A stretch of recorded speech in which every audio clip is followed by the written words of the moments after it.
दी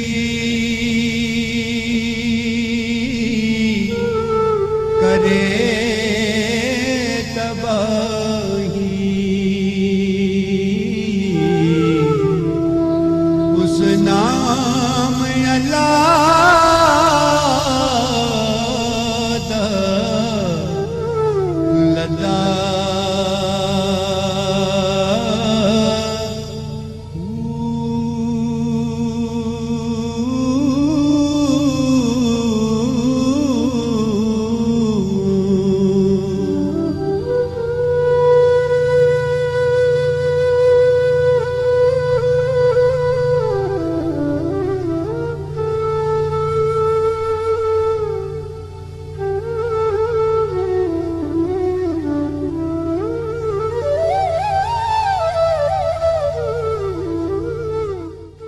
अस्सलाम वालेकुम नाज़रीन। प्रोग्राम डोहारी केर सां गॾु आऊं जो मेज़बान मुश्ताक सरकी। नाज़रीन, कराची में हिकु भेरो ॿीहर दहशतगर्द जी वॾी कार्रवाई पेश आई आहे, जंहिं करबला जे वाक़िए जो ॿीहर वर्जाउ कयो आहे, छाकाणि त उन दहशतगर्द जी कार्रवाई में 52 खां मथे इंसानी जानियूं ज़ाया थियूं आहिनि। गॾोगॾु 157 खां मथे उन में माण्हू ज़ख़्मी थिया आहिनि, जिन में मर्द औरतूं ॿारड़ा बि शामिल आहिनि। इहो वाक़ियो उन वक़्तु पेश आयो जॾहिं गुलशन इक़बाल जो इलाइक़ो आहे अबुल हसन इस्फाई रोड, उते 5 ॾींहं अॻु ज़िंदगी मामूल मूजिबि हली रही हुई ऐं अबुल हसन इस्फाई रोड जो अब्बास टाउन वारो इलाइक़ो आहे, जेको ख़ासि तौर ते शिया फ़िक़े जी अक्सरियत वारो इलाइक़ो शहर में तस्वुरु कयो वेंदो आहे। उन इलाइक़े में शाम जे वक़्तु ही स्पॉट आहे जिते असां हिन वक़्तु मौजूदु आहियूं। ही मसरूफ़ तरीन इलाइक़ो आहे गुलशन इक़बाल जो, जिते ही मेन उहा घिटी आहे। हिन इलाइक़े में जेकॾहिं कैमरामैन ही मंज़र अवां ताईं पहुचाए त ही उहो स्पॉट आहे, स्पेसिफिक स्पॉट जिते उहो ज़ोरदार धमाको थियो। उन धमाके जी नौवियत बाबति जेके एक्सपर्ट्स आहिनि, बम डिस्पोज़ल स्क्वाड जो अमलो ऐं जेके उनजा माहिर आहिनि, उन्हनि जो इहो चवणु आहे त इहो धमाके ख़ेज़ मवाद जेको आहे 200 खां 300 किलोग्राम वज़नी हुयो, जंहिंजे सेट ऑफ थियण सां तबाहकारी हिन वक़्तु जेके मंज़र ॾिसंदा तव्हां पाण अंदाज़ो लॻाईंदा त ही केॾो न ख़तरनाक दहशतगर्द जो मनसूबो हुयो जंहिं इंसानी जानियूं त ज़ाया कयूं आहिनि, पर ही जेके मंज़र ॾिसो पिया त ही तबाही जा उहे ॾेख आहिनि जेके हिन धमाकेदार मादे फाटण सां ही पूरी इमारत जेका आहे हिकु तरफ़ ही इमारत आहे जेका मुकमल तौर ते तबाह थी चुकी आहे। ही धमाको एतिरो त ज़ोरदार ऐं शदीद हुयो जो केतिरा ई किलोमीटर परे ताईं हिन जो आवाज़ु ॿुधो वियो। न सिर्फ़ु एतिरो, पर हिन इमारत जे बिल्कुलु भर यानी साम्हूं वारी इमारत जेका आहे उन में बि एतिरो ई नुक़सानु पहुतो आहे, एतिरो शदीद नुक़सानु पहुतो आहे। ऐं हुन वक़्तु जॾहिं इहो धमाको थियो त माण्हू पंहिंजे घरनि में महदूद हुया, उन्हनि में आम ज़िंदगी जो इहो सिलसिलो हलंदड़ो, कंहिंखे बि को पतो न हुयो त कहिड़ी का कार्रवाई थियण वारी आहे। ऐं जीअं इहो धमाको थियो उन केतिरियूं इंसानी जानियूं गिड़कायूं ऐं केतिरा ई ज़ख़्मी कया। हिन वक़्तु बि शहर जे मुख़्तलिफ़ इलाइक़नि में जेके सरकारी तौरु ख़ानगी अस्पतालूं आहिनि, उन्हनि में 17 खां मथे ज़ख़्मी जेके आहिनि उहे इंतिहाई ॻणती जोगी हालत में आहिनि, जिन जूं हयातियूं बचाइण लाइ डॉक्टर कोशिशूं करे रहिया आहिनि। हिन धमाके खे काफ़ी ॾींहं गुज़री चुका आहिनि, पर बावजूदि उन जे अवां ॾिसो पिया त हिते उहो करबला जो मंज़र आहे, तबाहकारी आहे, हर तरफ़ रोज़ राड़ो आहे, उदासी आहे, ख़ौफ़ आहे ऐं हर अखि आली आहे हिन सोग में।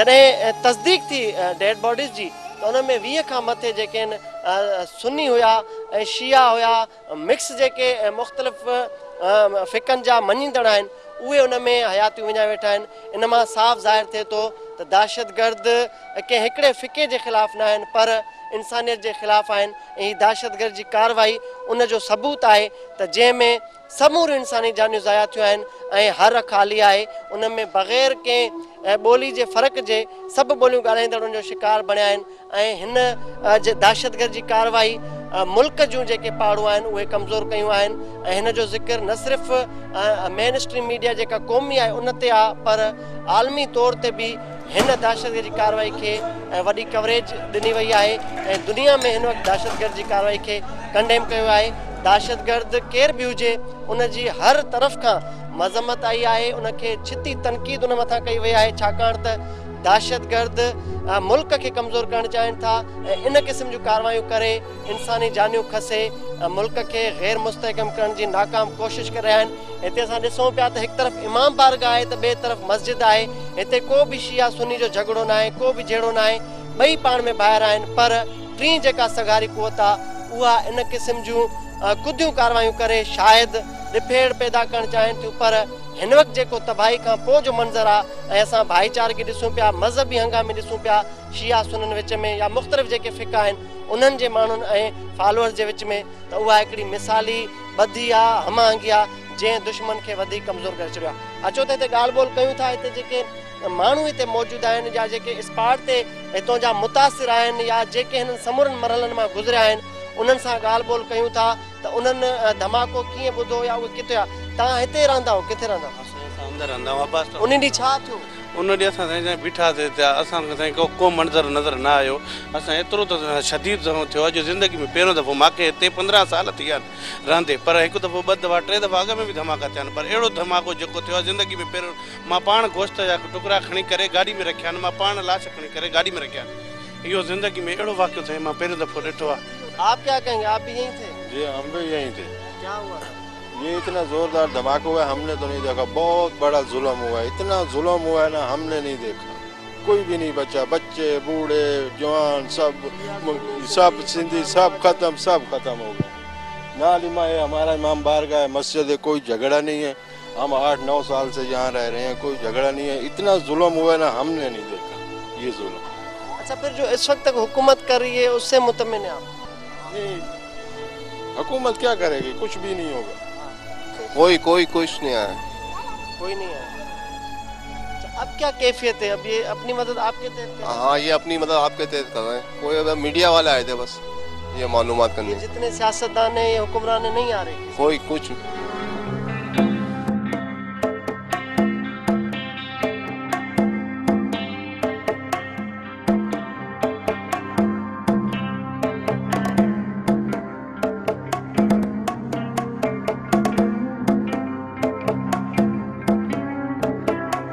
असीं मौजूद आहियूं अबुल हसन इस्माइल रोड ते क़ाइम अब्बास टाउन में अब्बास टाउन जे बिल्कुलु भर में ही राबिया फ्लावर वारो प्रोजेक्ट आहे जंहिंजो पूरो ब्लॉक जेको आहे तक़रीबन केतिरा ई फ्लैट धमाके में मुकमल तौर ते तबाह थिया आहिनि न सिर्फ़ु फ्लैट तबाह थिया पर फ्लैट में मौजूदु इंसानी जानियूं बि ज़ाया थियूं आहिनि ही फ्लैट जिते इहो नुक़सानु थियो आहे हिते हिकिड़ी औरत ऐं हुनजो नंढड़ो पुटु हुन में शहीद थी विया आहिनि ऐं हुनजा घर वारा हिन वक़्तु ताईं सोगवार आहिनि नंढड़ा ॿारड़ा मेणबतियूं ॿारे पंहिंजी अमड़ खे भाउ खे यादि कनि था उन्हनि खे भेटा ॾियनि था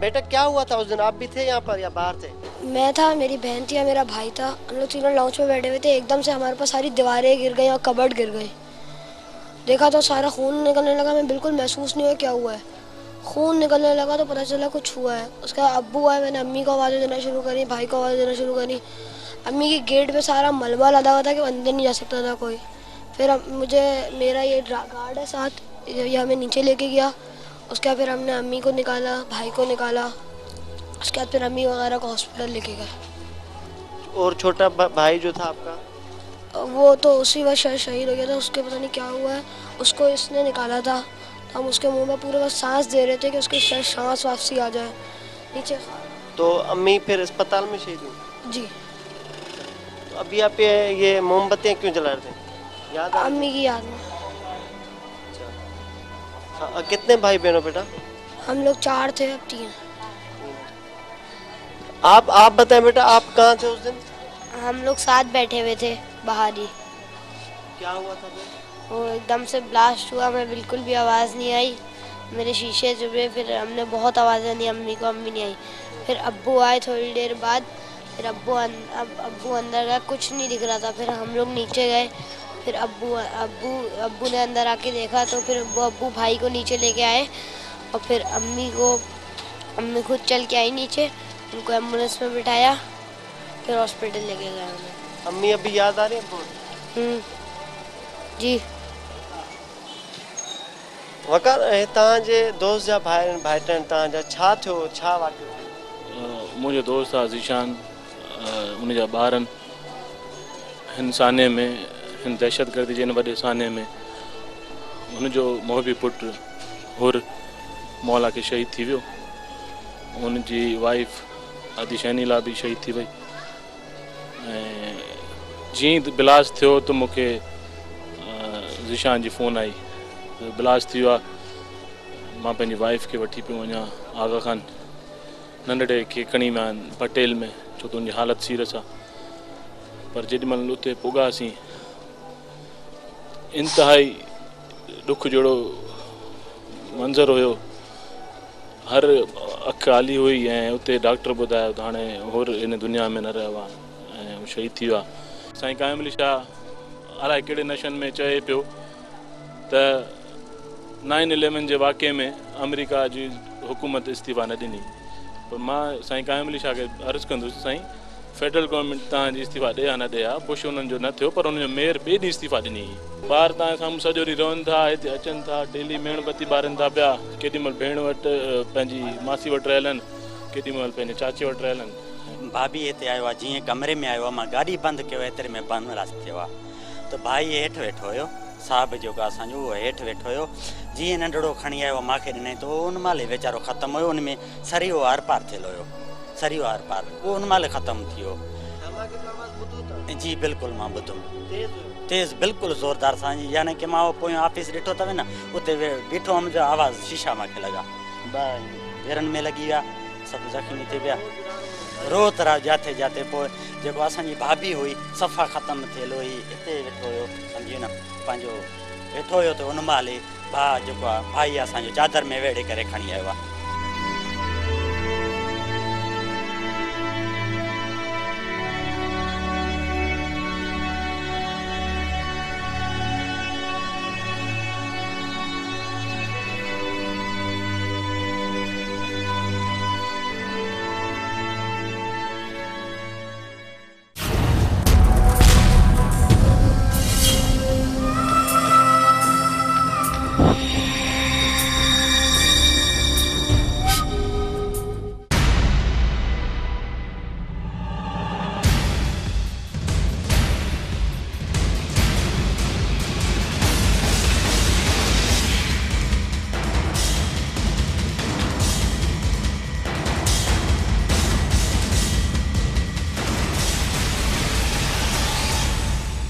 जी नाज़रीन, अब्बास टाउन साने ते ॻाल्हि ॿोल जो सिलसिलो जारी आहे। हिन वक़्तु असांखे जॉइन कयो आहे कमिश्नर कराची हाशिम रज़ा ज़ैदी, जेको बि काफ़ी ॾींहंनि खां हिन इलाइक़े में मौजूदु आहे। ऐं सरकारी सतह ते जेके ॿीहर बहाली जूं सरगर्मियूं आहिनि उहे बि तेज़ आहिनि, जंहिंखे लुक आफ्टर करण लाइ कमिश्नर बार बार हिते विज़िट करे थो ऐं हिन जेके जारी कम आहिनि उन्हनि जो जाइज़ो पिणु वठे थो। खां पुछूं था त हिननि जी बहाली में केतिरो अरसो लॻी सघे थो ऐं जेके फंड्स आहिनि उहे पूरा आहिनि या ॿियूं ज़रूरतूं बि आहिनि। ज़ैद साहब, इतना बड़ा सान्या हुआ है, किस तरह जारी हैं आपकी सरगर्मियाँ जो हुकूमत से था? देखिए, ये हुकूमत से जो मुमकिन है, जो कोई भी हुकूमत इनके लिए इस तरह के बहुत बदनसीबी का ये वाक़या है, बहुत अफसोसनाक है, लेकिन इसमें हुकूमत से जो मुमकिन है कोई भी हुकूमत कर सकती वो हम कर रहे हैं। वज़ीर आला साहब दिन में कम से कम कुछ नहीं तो 5 दफ़ा मुझसे पूछते हैं कि क्या हुआ, क्या किया, कैसे किया। इसी तरह गवर्नर सिंध साहब, देखिए गवर्नमेंट ने 2-3 ज़रूरी ऐलान किए थे। एक तो बहाली तो है, वो तो खैर हम अभी आपको बताते हैं कि 15 लाख रुपए डेथ के और 10 लाख रुपए ज़ख्मी के। ज़ख्मी है 140, मेरे पास 118 चेक 10-10 लाख वाले मुझे मिल गए और वो आज रात तक इंशाल्लाह ज़ख्मियों को मिल जाएंगे। जो 50 डेथ्स हैं उनके चेक भी मेरे पास आ गए हैं, लेकिन उनका मसला है कि उनके नेक्स्ट ऑफ किन या लीगल हेयर्स जिनको कहते हैं, उनकी तयन हो जाए तो उसी वक्त वो चेक उनको दे दिए जाएंगे। गवर्नमेंट के ख़जाने से मेरे पास पैसे आ चुके हैं। दूसरा ऐलान ज़रूरी गवर्नमेंट ने किया था कि इनके जो फ्लैट गिरे हैं और दुकानें जो तबाह हुई हैं, जैसे बोल्टन मार्केट में हुआ था, आग लगी थी और नुकसान हुआ था, उसी तरह हम इनको सारे फ्लैट और दुकानें रिकन्स्ट्रक्ट करके देंगे, रिपेयर करके देंगे।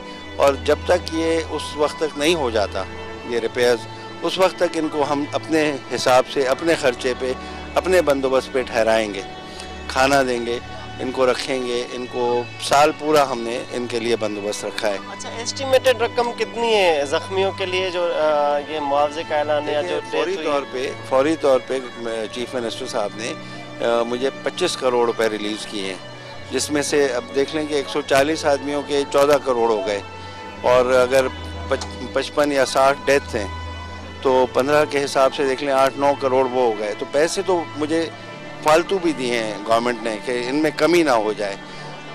बड़ी वो है इसमें, अब एक प्रोजेक्ट हमारा जो है वो ये है कि इसको रिकन्स्ट्रक्ट करना है। हमने 24 घंटे के धमाके के 24 घंटे के अंदर अंदर, जो कि तकरीबन नामुमकिन बात थी, मैंने सर्वे मुकम्मल करा लिया था डेंजरस बिल्डिंग्स को जो डिक्लेयर करती है उसकी टेक्निकल कमेटी से, जो सारे के सारे टॉप क्लास इंजीनियर होते हैं। उन्होंने मुझे बताया है कि इसकी रिकन्स्ट्रक्शन और रिपेयर के ऊपर कुछ एरिया रिकन्स्ट्रक्ट होना है, कुछ एरिया रिपेयर होना है, हैवी रिपेयर। अच्छा, ये भी तनकीद हुई शुरुआती जो दिन थे कि हुकूमत के पास बिलखुसूस कराची जो सिटी गवर्नमेंट है, आप कमिश्नर हैं, दस्तयाब वसाइल नाकाफ़ी थे रिहेबिलिटेशन के लिए? नहीं, ऐसी बिल्कुल कोई बात नहीं है। अब रिहेबिलिटेशन के लिए कोई दस्तयाब वसाइल, मैं आपसे अर्ज़ करूँ ना कि चीफ मिनिस्टर साहब ने अगले दिन ही सुबह के वक्त मुझे 25 करोड़ रुपए दे दिए थे, जो कि इनको बांटने से भी ज़्यादा पैसे हैं। तो ऐसी बिल्कुल गलत बात है कि दस्तयाब नहीं थे वसाइल। हम यहाँ पे पहुँचे हैं, हमारा अमला पहुँचा है, रेस्क्यू वाले पहुँचे हैं, और सब ने उसी वक्त जब धमाका हुआ 7:15 बजे 7:10 पे, तो 8:30 बजे से मैं खुद यहाँ पे खड़ा था, हमारी सारी मशीनरी यहाँ पहुँची, आग लगी हुई थी उसको बुझाया, जो मखदूश हिस्से थे उनको गिरा के उसमें से मलबा साफ़ किया, लाशें उठाई, ज़ख्मियों को डिस्पैच किया। ये सारे का सारा काम मैंने ज़ाती तौर पे सुपरवाइज़ किया खड़े होके यहाँ पे। रात को सबसे पहले हुकूमत के इनिशिएटिव्स अपनी जगह, आपने बात की कि इजाफी रकम भी आपको मुंतकिल की गई, अवामी जज्बा किस तरह देखते हैं? मुखैर हज़रात तवज्जो दे रहे हैं कोई इनकी? देखिए, बहुत ज़्यादा ये हमारी कौम में ये बड़ी खुदा की तरफ से ये रहमत है हमारे लिए कि जब इसमें कोई शिया नहीं है, कोई सुन्नी नहीं है, कोई महाजिर पठान नहीं है, कोई सिंधी, कोई कुछ भी नहीं है, सब इंसान है।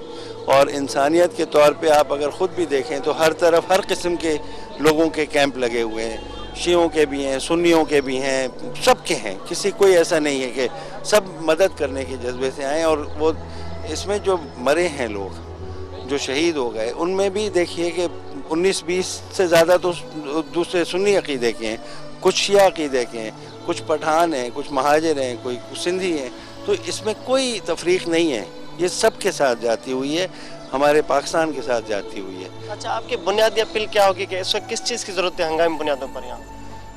देखिए, लोगों ने अपने मदद आपके तहत भी बड़ा काम किया है, गवर्नमेंट ने भी मदद की है, ख़ुद भी काम किया है। खाना, पका हुआ खाना 3 टाइम हम प्रोवाइड कर रहे हैं, लोग भी ले आ रहे हैं खाना, पानी ला रहे हैं, हर चीज़ यहाँ पे वाफिर मकदार में। अगर आप कैंप्स का दौरा करें, हर एक के पास भरा हुआ पड़ा है, लेने वाले कम हैं।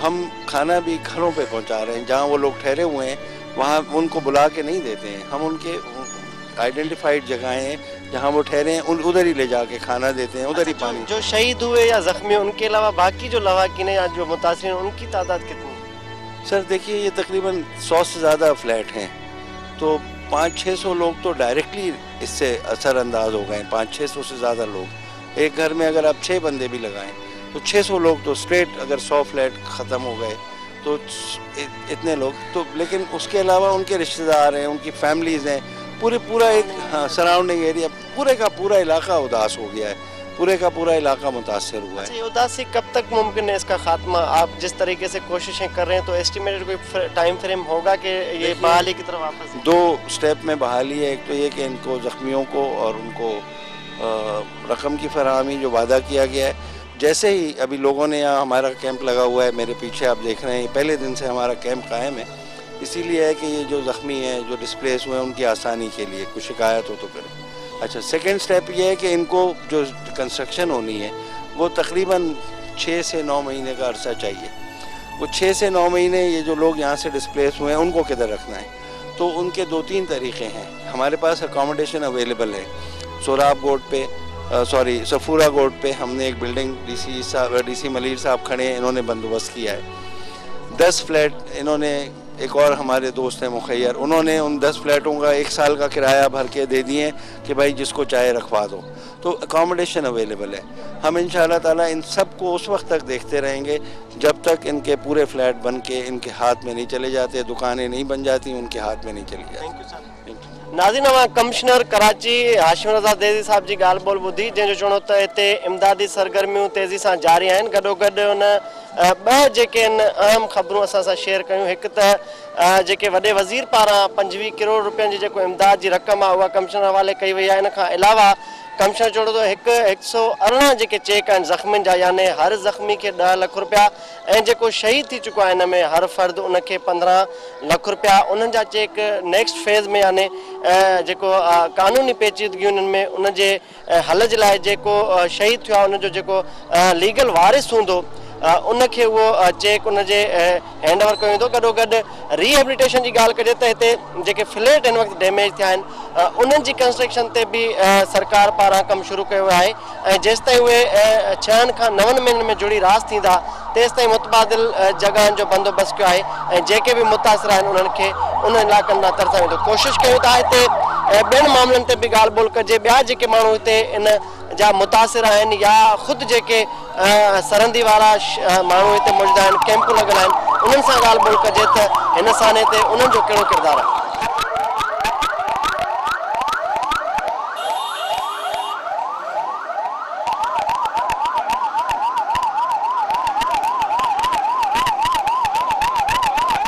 नाज़रीन, असांजे प्रोग्राम दौरान हिते गवर्नर सिंध खे बि 5 ॾींहंनि खां पोइ ख़्यालु आयो त हिन साने वारे हंधि जो मुआइनो कजे, ऐं गवर्नर हिते पहुतो आहे, ऐं गवर्नर जे पहुचण जो इतला मिलंदे ई जेके हिते मुतासिर माण्हू आहिनि उहे वॾे अंग में गॾु थी विया, जिन ते शदीद नारेबाज़ी कई आहे, ऐं गवर्नर सिंध चाहियो पए त हू उन फ्लैटनि जो वाक़े वारे हंधि जो मुआइनो करे, पर मुश्किल सां 3 खां 4 मिंट गवर्नर खे हिते बीहण ॾिनो वियो। इन खां अलावा गवर्नर जॾहिं वञणु चाहे पियो उनखे ओॾां वञणु न ॾिनो वियो, छाकाणि त वॾी रश आहे हिते माण्हुनि जी, मुतासिर इंतिहाई कावड़ियल ऐं असांखे नाराज़ नज़र अचनि पिया। उन सूरत हाल खे नज़र में रखंदे गवर्नर सिंध पंहिंजो दौरो हितां जो तमामु मुख़्तसिर करे हिन वक़्तु गाॾी में रवानो थी रहियो आहे, छाकाणि त वॾे अंग में जेके हिते माण्हू आहिनि जंहिंमें औरतूं ऐं ॿार बि शामिल आहिनि उहे इन साने ते इंतिहाई ॾुखियल ऐं कावड़ियल नज़र अचनि पिया।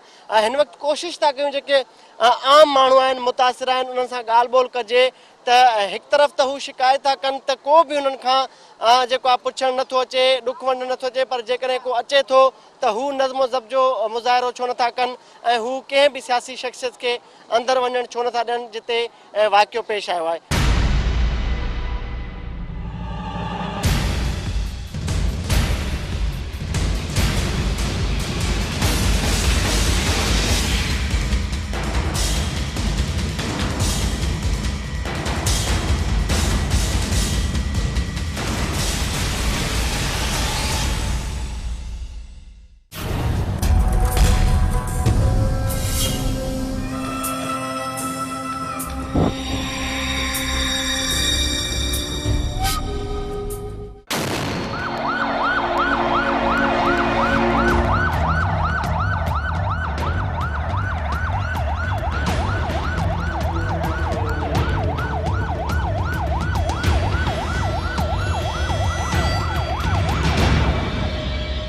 नाज़रीन, मौजूद आहियूं गुलशन इकबाल जे इलाइक़े अब्बास टाउन में, जिते तारीख़ जी सभ खां वॾी दहशतगर्दी जो वाक़ियो जेको वेझे माज़ी में इन खां कॾहिं पेश न थियो उहो पेश आयो, ऐं उन केतिरियूं इंसानी जानियूं गिड़कायूं आहिनि। हिन वक़्तु हिते लेडीज़ मौजूद आहे, खां पुछूं था त हुकूमत कुछ कर रही है या नहीं? कुछ नहीं, हुकूमत कुछ नहीं कर रही। हमने जब से देखा है ना पुलिस आई है, ना रेंजर पुलिस, ना हुकूमत, कोई नहीं आई। लावारिस, हाँ ये बच्चे कर रहे हैं, यहाँ के लावारिस बच्चे कर रहे हैं। शैला राजा जो पीपल्स पार्टी की, तो कह रही है मैं अब्बास टन गई हूँ, वहाँ पे जाके औरतों को गले से लगा के रोई और ये हुआ वो हुआ, सब झूठ एक नंबर का। अच्छा, वो कह रहे हैं अंदर छोड़ नहीं रहे मैं विजिट करने, क्या वजह है? वो आ कब रहे हैं यहाँ पे जो छोड़ेंगे लोग? आए, ऐसी कोई बात नहीं, क्यों नहीं आते वो लोग? उनको अपना डर खौफ है, और उनको अपना डर खौफ है कि क्या नाम है, कोई ऐसा यहाँ पर कुछ भी नहीं है। ये लोगों की दहशत की अलामत करार दिया कोई गया है। कौन दहशत? ये बच्चे दहशत हैं, ये दहशत है, ये दहशत है, ये दहशत है। नहीं, गलत है। ये दहशत आपको दिखती है यहाँ पे कहीं? कहाँ से दहशत है यार? हमारे पर तो खुद अलमिया हुआ, पर हम दहशत है कैसे? केर पुछण आयो आहे, हका में बाला केर न पुछण आयो आहे असांखे। ना बाबा कूड़ था गलाइन, सफा कूड़। अच्छा न पोटी सोनी। सबसे पहले तो मंगनी ज्यादा अहमियत रखती थी, ये चीज ज्यादा अहमियत रखती थी। वो जो है शर्मिला की पीपल पार्टी की, हाँ थी, ये ज्यादा अहमियत रखती थी, वो रखती थी, बताए। हाँ, कोई भी नहीं था यहाँ, कोई भी नहीं था। क्या देखते हैं ये हुकूमती बेहिसी का एक बड़ा नाअहली का सबूत है, सबसे बड़ा नाअहली का सबूत है।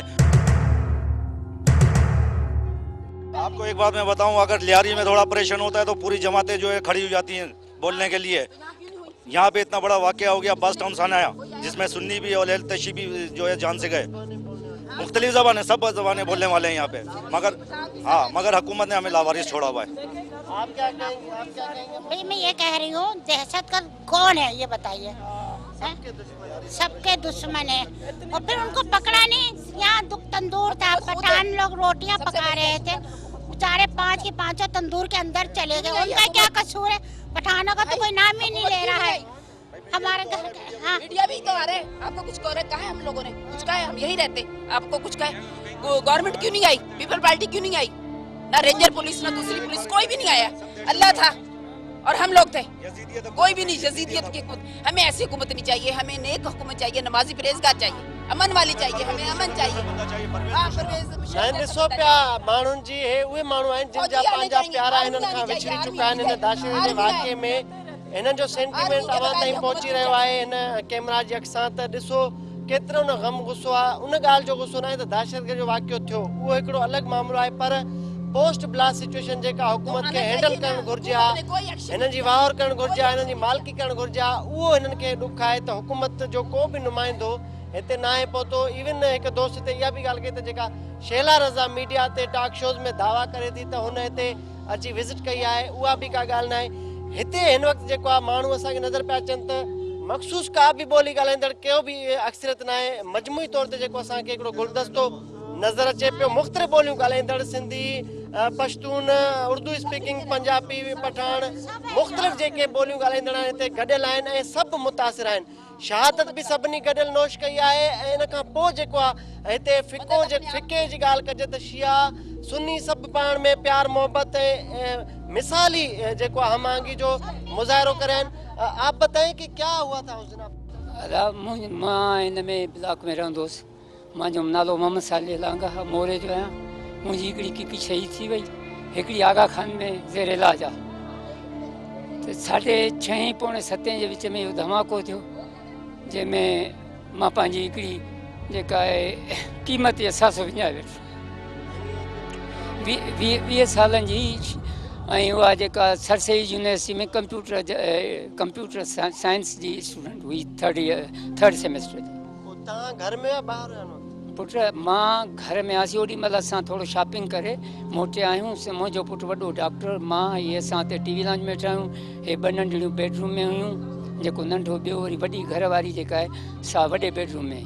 अचानक ईअं धमाको थियो, लाइट वई त असां ॿई वठी भॻासीं, अंदरि वियासीं त वॾे कमरे में आवाज़ु ॾिनोसीं त वाइफ आवाज़ु ॾिनो। असां चयो न ख़ैरियत आहे, ज़ख़्मी थी हूंदी ख़ैर। मां के जो बाबा हिन भेणियुनि खे संभालियो, उन्हनि खे आवाज़ु ॾिनो त उतां आवाज़ु न आयो।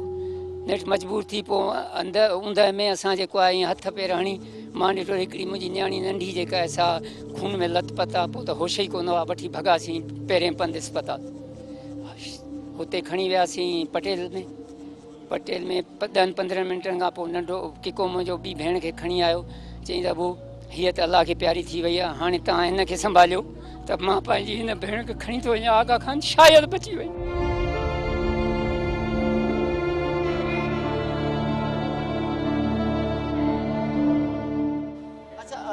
धमाके जी नोयत कहिड़ी? तव्हांखे वॾो अरसो थियो कराची में, इन नोयत जो धमाको पहिरियों ॿुधो आहे? न, कॾहिं न ॿुधो। इंतहाई शदीद हुयो, इंतहाई शदीद ऐं फोर्सफुल ताक़तवर। भला हाणे हुकूमती रवैयो छा आहे? तव्हां हाणे मूंखां था पुछो मीडिया माण्हू थी त हुकूमत कॾहिं कंहिं हादसे में कंहिं मुतासिरीन खे ऐलान त घणा कंदा आहिनि त असां ज़ख़्मियुनि खे 50 लाख ॾींदासीं, असां मरी वेंदड़ खे किरोड़ ॾींदासीं, पर नदारत अंगूठो कुझु कॾहिं थियो आहे अमल? अॼु ॾींहुं ताईं थियो आहे? ॿुधायो को जिथे कोटा में हेतिरा माण्हू शहीद थिया आहिनि उन्हनि खे मिलियो आहे? हिते बि इहो हूंदो, फोटो सेशन थींदा, टीवीअ ते ईंदा, मूं वांगुरु जेके बि तकरीरूं कंदा आहियूं, उन खां पोइ अल्लाह अल्लाह ख़ैर सलाह लावारिस करे छॾियो तव्हांखे सभिनी। असांखे अफ़सोस त इहो आहे त उन गवर्नमेंट लावारिस कयो आहे जिन खे वोट ॾेई खे असां अॻे आंदो आहे, उन असांखे लावारिस कयो आहे हिन कराची शहर में। पहिरीं कहिड़ा ईंदा? न पहिरीं आया न हाणे था अचनि पिया। मुतालबो बि न कजे। छाजो मुतालबो? छा मुतालबो कयो? अवां ॿुधायो न, जॾहिं चवंदा जंहिंजा ॾंद ॾिठल हुजनि उन्हनि जी उमिरि छा पुछिजे?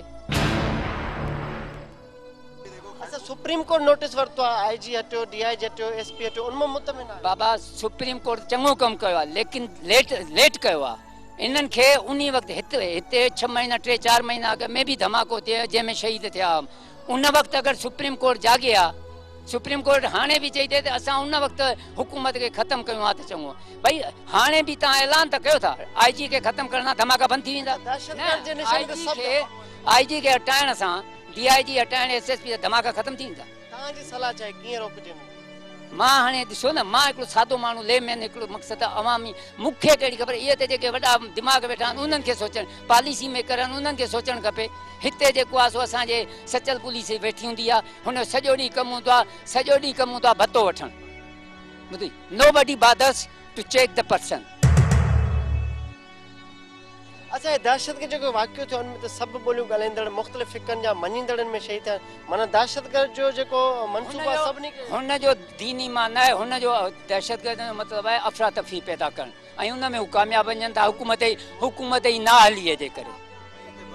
तव्हां ॿुधायो असां हिते राबिया फ्लावर में रहंदा आहियूं। पोइ असां 7 बजे मां निमाज़ पई पढ़ां, निमाज़ पिया पढ़ूं त असांखे अचानक एॾो त तेज़ धमाको थियो, एॾो तेज़ धमाको थियो जो असांजा वाइसर ई धुॾी विया। असां चयोसीं अलाह ख़ैर करे अलाए छा थी वियो, पर हुयासीं त असां घर में असांजे घर जा बिजलीअ जो धमाको तेज़। तव्हां कीअं पोइ धमाको जो सुम्ही पिया था? ईअं थी वियो, ढिॼी वियो। तव्हांजो कोई मिट माइट? अलाह जो शुक्र आहे। असां हिते ईंदा आहियूं, असां डेली असांजो हिते अचणु हूंदो आहे। पूरी हिते बाज़ार हुई, बिल्कुलु एॾी सुठी तरह सां हलंदी हुई, को असांखे हिते न हूंदो ॾुख बि। पोइ बसि अलाए छो ईअं एॾा धमाका था करनि, इहा त सुठी, हा न, इहा सुठी त ॻाल्हि न आहे।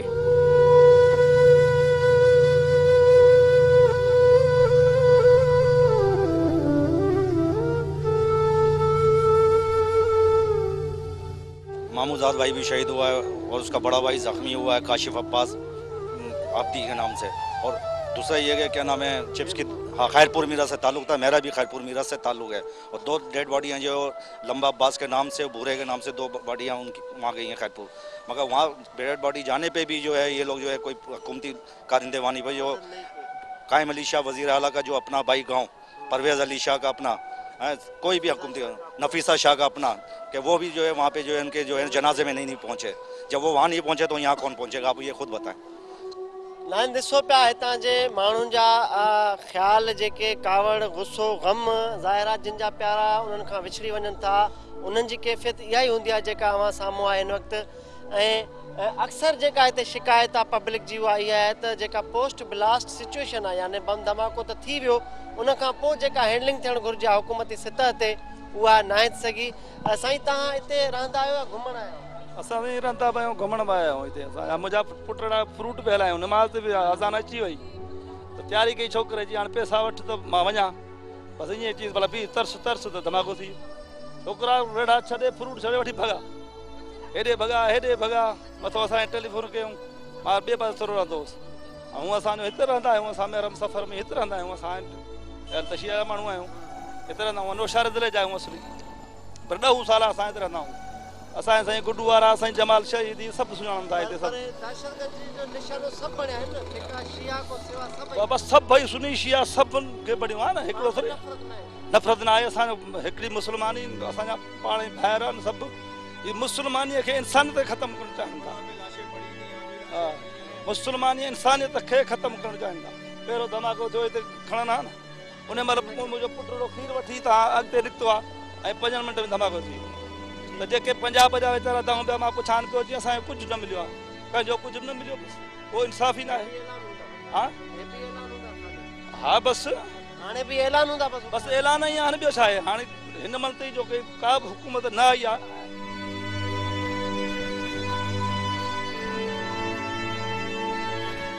जी मां बैलेंस विजराज होटल ते वेठो हुअमि, हिकदमि धमाको थियो, हिकदमि ऊंधे थी वई, का शइ सम्झ में न पई अचे, कन सुन थी विया। अची असां ॾिठो त हिते को पुरसाने हाल न हुयो ऐं बिल्कुलु घुप अंधेरो हुयो। ॿिए यारो मददगार फ़ोन करे मां पुछा कि साईं छा कंडीशन, चई को का हुकूमत न, का रेंजर्स न, को मतिलबु जेके इमदादी कार्रवाई न, पंहिंजी मदद पाण असां जेको कमु कयूं पिया।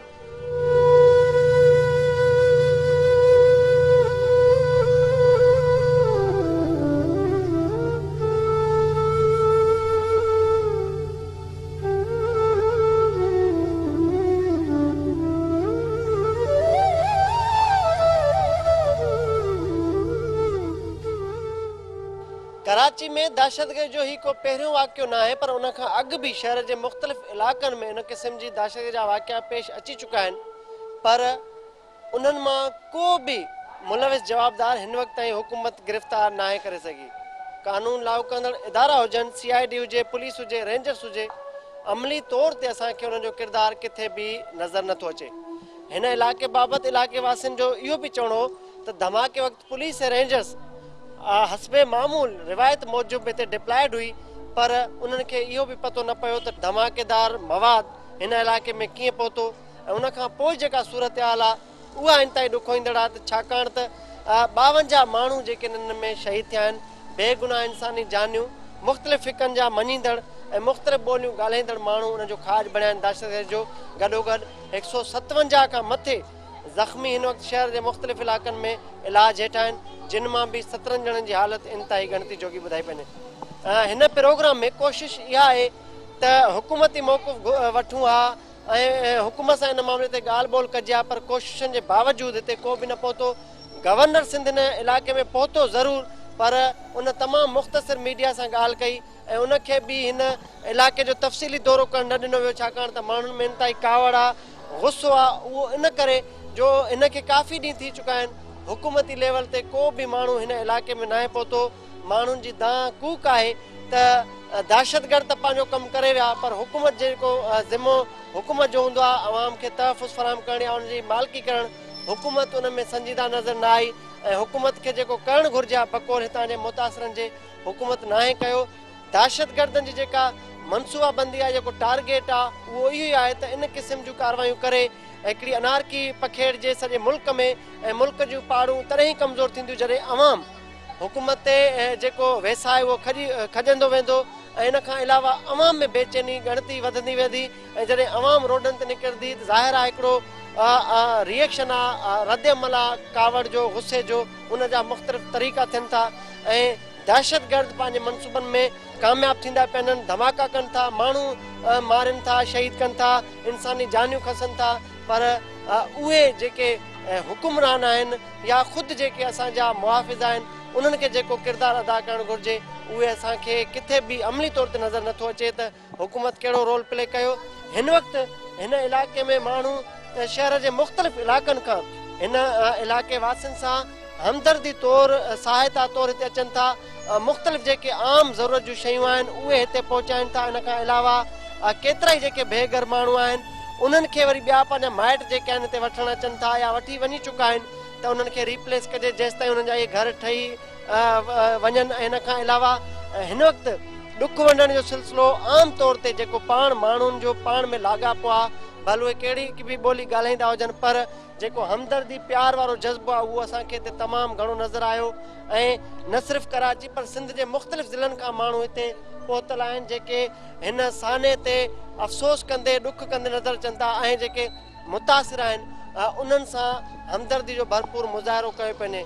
हिन वक़्तु मासूम ॿारड़ा, ज़ईफ़ मर्द, औरतूं ऐं जेके शहीद थी विया आहिनि, हिन में कंहिंजी अमड़ कंहिंखां जुदा थी आहे त कंहिंजो नौजवान पुटु कंहिंजी नौजवान धी त कंहिंजो हिकिड़ो ई वाहिद कफ़ील घर जो को वालिद उहो हिन में शहीद थियो आहे, कंहिंजो नंढड़ो भाउ शहीद थियो आहे, त कंहिंजी भेण भाउ खां जुदा थी वई आहे। याने हर घर में जेको आहे मातम बर्पा थियल आहे, हर घर में अख आली आहे। न सिर्फ़ु अहिड़ो एतिरो पर ही जेके 200 फ्लैट आहिनि, 2 ब्लॉक्स आहिनि इकरा जा ऐं राबिया फ्लावर्स जा, इन्हनि में 200 घर माना 200 ख़ानदान ऐं 200 ख़ानदान माना हज़ारे फ़र्द हिन वक़्तु मुतासिर आहिनि कराची अब्बास टाउन साने जा, ऐं उहे अञा बि वाजाए रहिया आहिनि त शायदि को मसीहो ईंदो, उन्हनि जी वाहर कंदो, मालिकी कंदो, ऐं जेको दहशतगर्द आहे उन जी गिरफ़्तारी या उन जी चेल चिॿी करण लाइ को असराइतो किरदारु अदा कंदो। नाज़रीन, असांजी कोशिशि आहे इन प्रोग्राम वसीले त इन धमाके जा पेरा खॼनि ऐं उन्हनि कुवतनि ना जेके काफ़ी अरसे खां इन क़िस्म जूं कुदियूं कारवायूं करे मुल्क खे कमज़ोर करण जूं कोशिशूं करे रहियूं आहिनि। हिते इन धमाके जो मक़सदु इहो बि हो त ही अब्बास टाउन हिकिड़े मख़सूस फ़िके याने शिया अक्सरियती आबादी वारो इलाइक़ो आहे। हिते धमाके जो मक़सदु इहो बि हो त जीअं तासुर मिले त ही शिया सुन्नी विच में को झेड़ो आहे, का खूनी रांदि आहे, पर जॾहिं मारिजी वञण जो पतो पियो त उन में मुख़्तलिफ़ फ़िके जा मञींदड़ हयातियूं विञाए वेठा आहिनि, मुख़्तलिफ़ ॿोलियूं ॻाल्हाईंदड़ हयातियूं विञाए वेठा आहिनि। उन खां पोइ असांखे हिते तमामु घणी मोहबत नज़र आई ॿिन्ही फ़िकनि विच में, ऐं शिया सुन्नी हिन वक़्तु गॾियल तौर ते हिक ॿिए जी मदद करे रहिया आहिनि, ऐं भरपूर जेको असांखे मज़हबी हम आहंगी जो हिते मुज़ाहिरो ॾिसण में अची रहियो आहे। ऐं कोशिशि सभिनी जी इहा आहे त ॿीहर बहाली थिए हिन इलाइक़े जी, ऐं जेके मुतासिर आहिनि सोगवार आहिनि उन्हनि जी ज़िंदगी उन्हनि जे मामूल ॾांहुं मोटे। ऐं हिननि मजमूई तौर ते इहो मुतालबो कयो त हुकूमत नाकाम थी चुकी आहे ऐं कंहिंखे बि को तहफ़ुज़ फराहम करण वारो न आहे, रेंजर्स खां को पुछण नथो करे, पुलिस खां को पुछण वारो न आहे। ऐं हिन वक़्तु कराची जा अब्बास टाउन सां जा मुतासिर ऐं सराउंडिंग एरिया जा रहवासी पाण खे मुकमल तौर ते बेयारो मददगार महसूसु करे रहिया आहिनि। जेकॾहिं हाणे बि हुकूमत संजीदा किरदारु अदा न कयो त ख़ुदा न ख़ास्ता इन क़िस्म जा ॿिया वाक़िया बि शहर में पेश अची सघनि था, ऐं जेकॾहिं अहिड़ा वाक़िया पेश आया त इन खां वधीक अवाम कावड़ जो इज़हार कंदा। इन खां बचण जे लाइ हुकूमत खे ऐं ॿिया जेके वसवारा इदारा आहिनि उन्हनि खे मिसाली ऐं असराइतो किरदारु अदा करणु घुरिजे, ऐं दहशतगर्दनि जी चेल चिॿी करण लाइ असराइती कार्रवाई करे बिना दबाव जे, बिना सियासी फ़र्क़ जे इन जो ख़ात्मो आंदो वञे ऐं मुल्क ख़ासि तौर ते सिंध जी राजधानी कराची खे अमन मोटाए ॾिनो वञे। हिन प्रोग्राम में फ़िलहालु एतिरो ई। पंहिंजे मेज़बान मुश्ताक सरकी खे ॾींदा इजाज़त। अला भाई।